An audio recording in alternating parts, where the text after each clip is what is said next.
اس عدل انصاف کے لیے، عدل کے لیے، قسط کے لیے قرآن کی اصطلاحات کیا ہے؟ عجیب بات ہے، جو لفظ ہمارے ہاں اردو میں سب سے زیادہ مستعمل ہے اور آسان بھی ہے، انصاف، آدھا آدھا کر دینا، منصف کہلاتا ہے، جج، لیکن یہ لفظ قرآن نے استعمال کیا ہی نہیں، پورے قرآن میں نہیں، اس لیے کہ بسا اوقات برابر برابر کر دینا، آدھا آدھا کر دینا عدل کا تقاضا نہیں ہوتا۔ ایک وزن کہیں لے کر جانا ہے، ایک آدمی جوان ہے، توانا ہے، ایک ہے ابھی بچہ ہے، کیا آپ برابر اس کے اوپر بوجھ لا دیں گے؟ کیا عدل کا تقاضا یہ ہے؟ نہیں۔ آپ کو معلوم ہے ترازو کی ڈنڈی ہے، ایک طرف کا ایک بازو زیادہ ہے، لمبا ہے، ایک چھوٹا ہے، اب ڈنڈی سیدھی رکھنے کے لیے چھوٹے بازو کی طرف زیادہ وزن ڈالنا پڑے گا، تب کہیں جا کے ڈنڈی سیدھی رہے گی۔ لہذا قرآن کی اصطلاح جو ہے وہ انصاف نہیں ہے، عدل ہے، قسط ہے۔ ایک تیسرا لفظ جو زیادہ استعمال نہیں ہوا ہے وہ توازن ہے۔ دیکھیے اللہ تعالیٰ کے اسماء حسنہ میں سے العدل، اور میرے علم کی حد تک یہ واحد نام ہے اللہ کا جو مصدر پر ہے، ورنہ فاعل فعیل کے وزن پر ہے، فعال، فعیل، فاعل، علیم، قدیر، قہار، جبار، العدل، مجسم عدل۔ اب یہ اللہ کے لیے لفظ مجسم اچھا نہیں ہے، کیا کریں ہم، ہماری زبان کی جو ہے محدودیت ہے۔ سراپا عدل، سرتاپا عدل، اس کی صفت بیان ہوئی سورہ آل عمران میں، قائما بالقسط، قسط پر قائم یا قسط کو قائم کرنے والا۔ اور ایک اہم ترین آیت قرآن مجید کی سورہ حدید کی 24، ہم نے نبی کیوں بھیجے، کتابیں کیوں بھیجی، شریعت کیوں نافذ کی، میزان کیوں نازل کی؟ لقد ارسلنا رسلنا بالبینات وانزلنا معهم الکتاب والمیزان لیقوم الناس بالقسط۔ یہ سارا ارسال رسل، انزال کتب، شریعت کا عطا کرنا، یہ سب کس لیے؟ تاکہ لوگ عدل پر قائم۔ اب ذرا مرکزیت دیکھیے عدل کی۔ حضور کے بارے میں خاص طور پر سورہ شورى میں آتا ہے، آیت نمبر 15 میں، اے نبی کہہ دیجئے وَأُمِرْتُ لِأَعْدِلَ بَيْنَكُمْ، دیکھو مجھے حکم ہوا ہے تمہارے مابین عدل قائم کروں، میں صرف واعظ نہیں ہوں، کہیں تم سمجھ لو واعظ ہے، یہ عدل قائم کرنے ہے۔ اور سب سے آگے چڑھیے تو امت مسلمہ سے خطاب کر کے سورہ نساء، سورہ مائدہ، یہ جو جوڑا ہے اسے، یا ایھا الذین آمنوا کونوا قوامین بالقسط شہداء للہ ولو علی انفسکم او الوالدین والاقربین۔ اے ایمان کے دعوے دارو، عدل و قسط کو قائم کرنے کے لیے قوت کے ساتھ کھڑے ہو جاؤ، اور اللہ کے لیے گواہی دینے والے بن کر کھڑے ہو جاؤ، خواہ وہ چیز تمہارے اپنے خلاف جا رہی ہو، تمہارے والدین کے خلاف جا رہی ہو، تمہارے رشتہ داروں کے خلاف جا رہی ہو۔ اور یہ جوڑے ہونے کی مناسبت سے آپ دیکھیں گے کہ یہ مضمون عکسی ترتیب کے ساتھ سورہ مائدہ میں آ گیا، یا ایھا الذین آمنوا کونوا قوامین للہ شہداء بالقسط ولا یجرمنکم شنآن قوم علی الا تعدلوا اعدلوا ھو اقرب للتقوی۔ اے لوگوں پوری قوت کے ساتھ کھڑے ہو جاؤ اللہ کی گواہی کے لیے اور قسط کی قائم کرنے کے لیے۔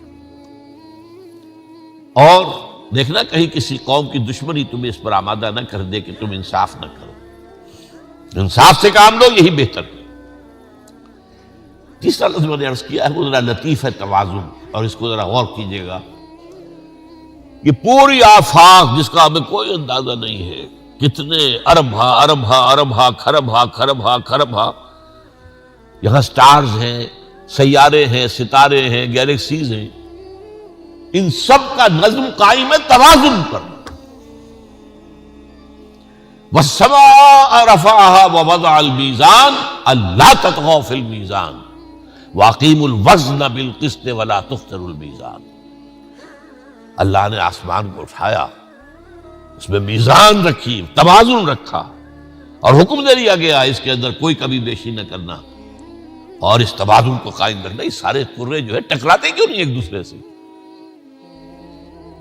یہ جو فورس آف گریوٹی ہے اس نے جو توازن قائم کیا ہوا ہے، ذرا سا ایک فاصلہ کم ہو جائے کسی کے درمیان فوراً ٹوٹ پھوٹ شروع ہو جائے گی۔ لو سانس بھی آہستہ کے نازک کے بہت کام، آفاق کی اس کار گئے شیشہ گری کا، ذرا سا فرق جو ہے وہ تصادم شروع ہو جائے گا کروں کا اور سیاروں کا اور ستاروں کا۔ اور اسی کو کہا گیا ہے سورہ بنی اسرائیل میں، وَأَوْفُوا الْكَيْلَ إِذَا كِلْتُمْ وَزِنُوا بِالْقِسْطَاسِ الْمُسْتَقِيمِ، قسط سے بنا ہے، دیکھو جب ناپ کر دو تو پورا پیمانہ بھر کر ناپو، اور جب وزن کرو تو سیدھی ڈنڈی کے ساتھ وزن کرو۔ اب آئیے اس میں ایک اور نکتہ، عدل کا ایک نظام ہے جسے ہم نظام عدالت کہتے ہیں اس دنیا میں۔ فصل خصومات، جھگڑا ہے، ایک پراپرٹی کا کلیمنٹ یہ بھی ہے یہ بھی ہے، جھگڑا ہے، لین دین کا جھگڑا ہے، یا کوئی جو ریاست کے خلاف، قانون کے خلاف کوئی جرم کیا گیا ہے اس کا مقدمہ ہے۔ ایک ان کا فصل خصومات، یہ جو ہے یہ عدالتی نظام ہے جو دنیا میں قائم ہے۔ اس کے بارے میں بھی فرمایا گیا وَإِذَا حَكَمْتُمْ بَيْنَ النَّاسِ فَحْكَمُوا بِالْعَدْلِ، یہ عدالتی نظام آزاد ہونا چاہیے، اس پر کسی کا دباؤ نہ ہو، آزاد عدلیہ۔ تو ایک ہے یہ عدل، جھگڑوں میں، اختلافات میں عدل کر دینا، ایک ہے نظام عدل، نظام عدل اجتماعی، سیاسی سطح پر توازن ہو، معاشی سطح پر توازن ہو، اور معاشرتی سطح پر توازن ہو۔ اور یہ نوٹ کر لیجئے کہ اگر یہ توازن نہ ہو تو پھر شریعت کے احکام کے بھی نتائج وہ نہیں نکل سکتے جو نکلنے چاہیے۔ مثال دے رہا ہوں آپ کو، تقسیم دولت کا نظام غلط ہے، ایک طرف دولت کے انبار لگ گئے، دوسری طرف جو ہے بھوک ہے، افلاس ہے، احتیاج ہے۔ اس معاشرے میں آپ اسلامی سزا نافذ کر دیجئے، چور کا ہاتھ کاٹیے، چوری ختم ہو جائے گی، فائدہ کس کو ہوا؟ وہ غلط نظام کے تحت جو جمع شدہ دولت ہے وہ محفوظ ہو گئی۔ نظام پہلے بہتر ہو، نظام عادلانہ ہو، اکویٹیبل ڈسٹریبیوشن آف ویلتھ ہو، پھر یہ ہے کہ ساتھ ہی جو جس کے پاس جائز طریقے سے آیا ہوا ہے اس کی حفاظت ہونی چاہیے۔ اس میں اگر چور ہاتھ ڈالتا ہے تو اس کی چور کا ہاتھ کاٹیے، چوری کا استحصال کر دیجئے، ختم کر دیجئے، جرم ختم ہو جائے۔ تو اس اعتبار سے غور کیجئے، جو اصل عدل ہے وہ عدل اجتماعی ہے، جو ہمارے ذہنوں سے نکل چکا ہے۔ ہمارے یہاں اب بھی جو افغانستان میں بھی طالبان کو موقع ملا تھا تو ابھی عدل اجتماعی جو اسلام کا ہے اس کی طرف کوئی پیش قدمی نہیں ہو سکی تھی، انہیں موقع بھی نہیں ملا تھا۔ میں یہ سمجھتا ہوں، جہاں تک میں سمجھ پایا ہوں اس کی تحریک کو، اور وہ کچھ لوگوں سے مل کر، اور ملا عمر سے بھی ملاقات ہوئی اور ان کے بڑے لوگوں سے، اگر انہیں موقع مل جاتا تو وہ اسلام کا نظام عدل اجتماعی بھی قائم کر دیتے، لیکن وہ تو باطل نے دیکھا کہ یہ تو nip the evil in the bud، اس کو تو ختم کرو، ہمارے لیے تو ہمارا نظام تو ختم ہو جائے گا۔ ہے اگر کوئی خطر مجھ کو تو اس امت سے ہے جس کی خاک اس طرح میں ہے اب تک شرار آرزو۔ اس نے کہی اگر اللہ کے دین کو الحذر، آئین پیغمبر سے 100 بار الحذر، اگر وہ آ گیا تو ہمارے شیطانی نظام ختم ہو جائیں گے، نسیہ منسیہ ہو جائیں گے، حبام منصورہ ہو جائیں گے، ان کا وجود نہیں رہے گا۔ لہذا ڈیزی کٹرز کے ذریعے سے جو کاٹا گیا ہے اس کو۔ اب یہ جو سوات میں ہو رہا ہے یہ بھی عام تصور کیا ہے؟ بس یہی چند چیزیں، وہ شریعت کی سزائیں، جو مقدمات ہیں ان کا فیصلہ جو ہے وہ اس کا ایک نظام جو ہے قاضی کا آسانی کے ساتھ اور جلدی سے ہو جائے، وہ جو عدل اجتماعی ہے اس کا تصور تو موجود ہی نہیں۔ ان میں کیا ہوگا؟ ہمارے اچھے اچھے پڑھے لکھے لوگوں میں موجود نہیں۔ تو اصل چیز ہے عدل اجتماعی یا نظام عدل اجتماعی۔ اب میں آپ سے عرض کروں کہ یہ جو تین میں نے آپ کے سامنے رکھے ہیں، ان کے ضمن میں نوع انسانی افراط و تفرید کا شکار ہے، انتہا پسندی میں مبتلا ہے، افراط و تفرید کے دھکے کھا رہی ہے۔ اس کے اندر ایک عرض تو ہے، یہ انسان کی فطرت کی پکار ہے، وہ رہے گی۔ عادلانہ نظم ہونا چاہیے، انصاف پر مبنی نظام ہونا چاہیے، لیکن وہ ہے کہاں نظام؟ اسی تلاش میں آپ کو معلوم ہے فرینچ ریولوشن آیا، بادشاہت ختم ہوئی۔ یہ کیا ہے؟ انہیں حق کیا پہنچتا ہے؟ جاگیرداری ختم ہوئی۔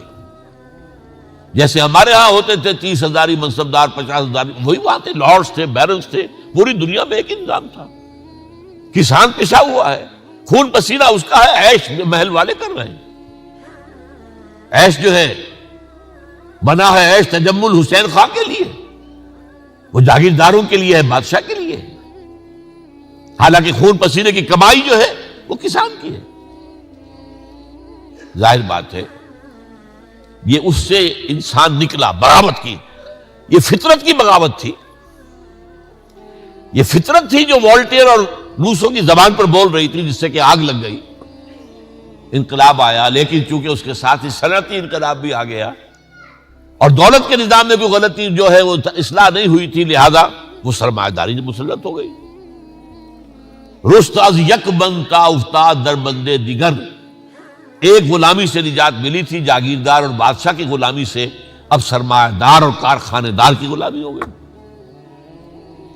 اب مزدور خواجہ از خون رگے مزدور سازد لال نام، از جفائے دہ خدایاں کشت دہقانہ خراب، انقلاب انقلاب ہے انقلاب۔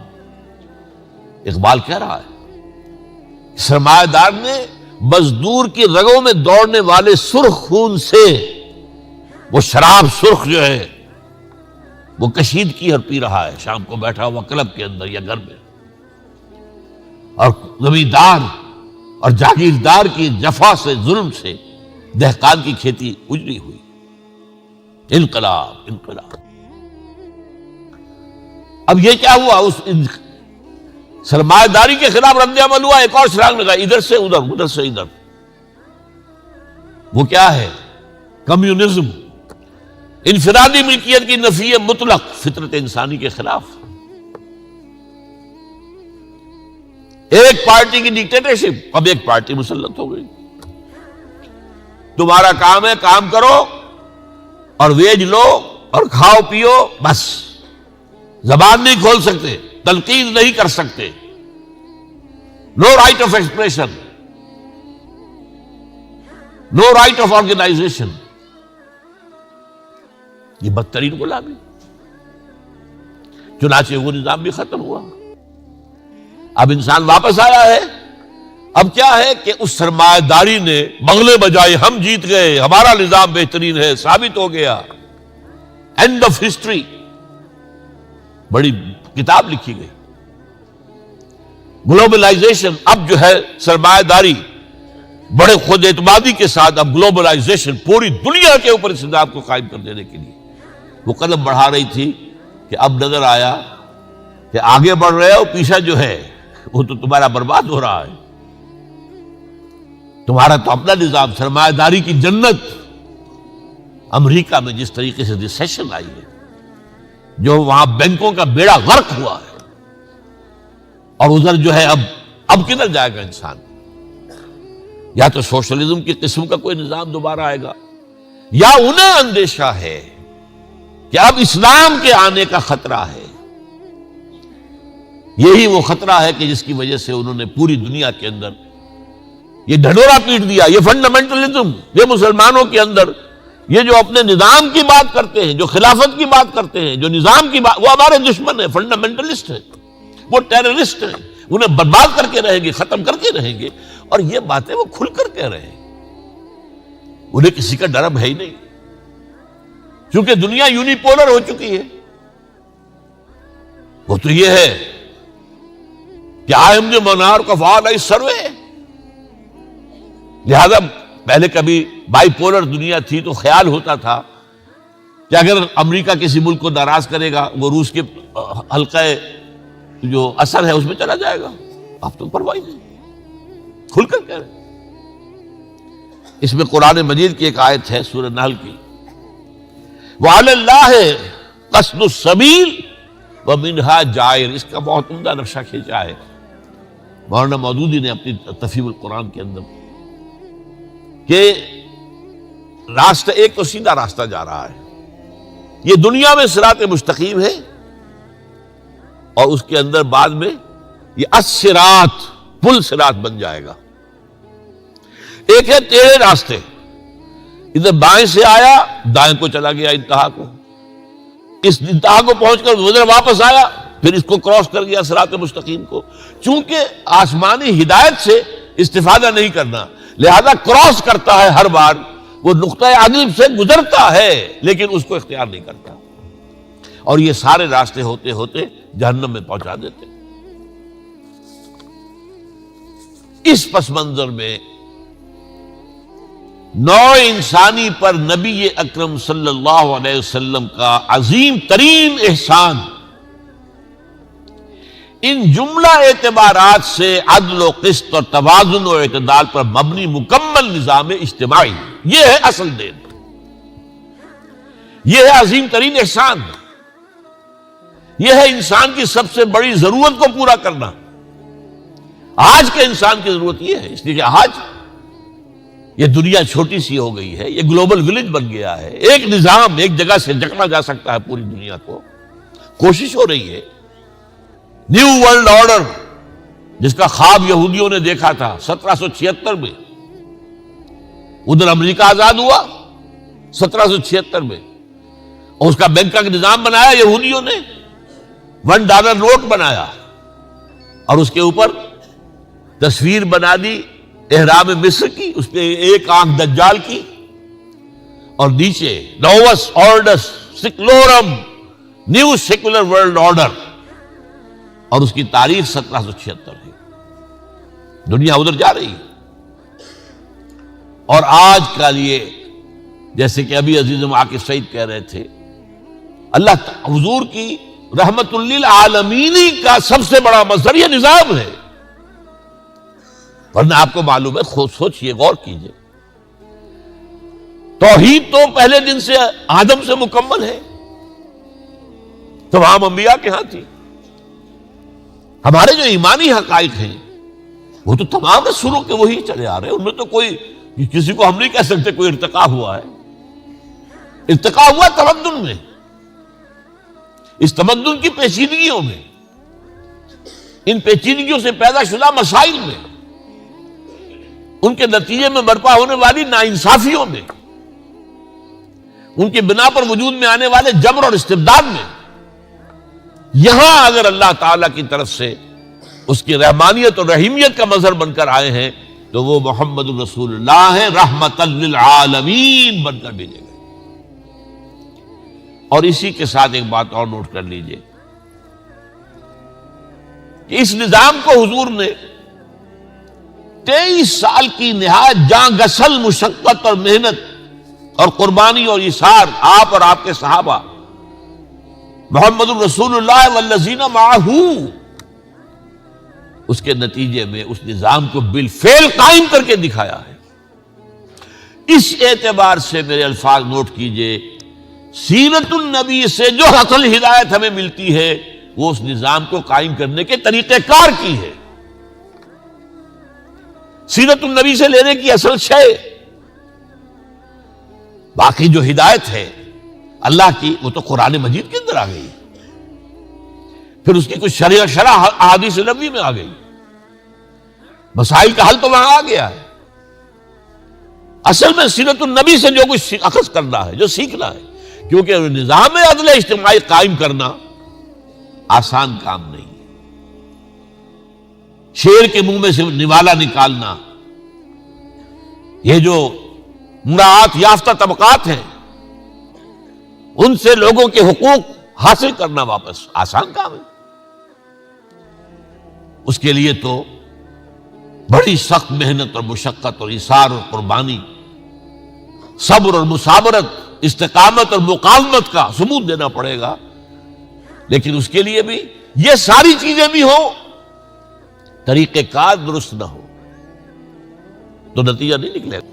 اور صحیح طریقہ کار کی سورس واحد وہ سیرت محمدی ہے صلی اللہ علیہ وسلم، واحد.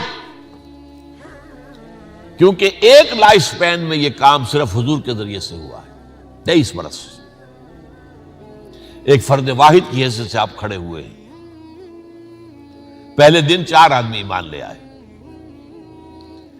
زوجہ محترمہ خدیجہ الکبریٰ رضی اللہ تعالی عنہ، ایک انتہائی جگری دوست ابو بکر رضی اللہ تعالی عنہ، اپنے زیر کفالت اور زیر تربیت چچازاد بھائی علی رضی اللہ تعالی عنہ، اپنے غلام جنہیں آزاد کر کے منہ بولا بیٹا بنایا زید بن حارثہ رضی اللہ تعالی عنہ. 1+4 5 بنے. آپ اندازہ کیجئے اس کے بعد 10 برس میں بمشکل 100-125 آدمی. اگلے 10 برس میں ٹوٹل ریولوشن آ گیا. تو میں نے یہ ثابت کیا منہج انقلاب نبوی اپنی کتاب کے اندر، ریولوشن کا طریقہ کار اگر اخذ کرنا تو واحد سورس سیرت محمدی ہے صلی اللہ علیہ وسلم.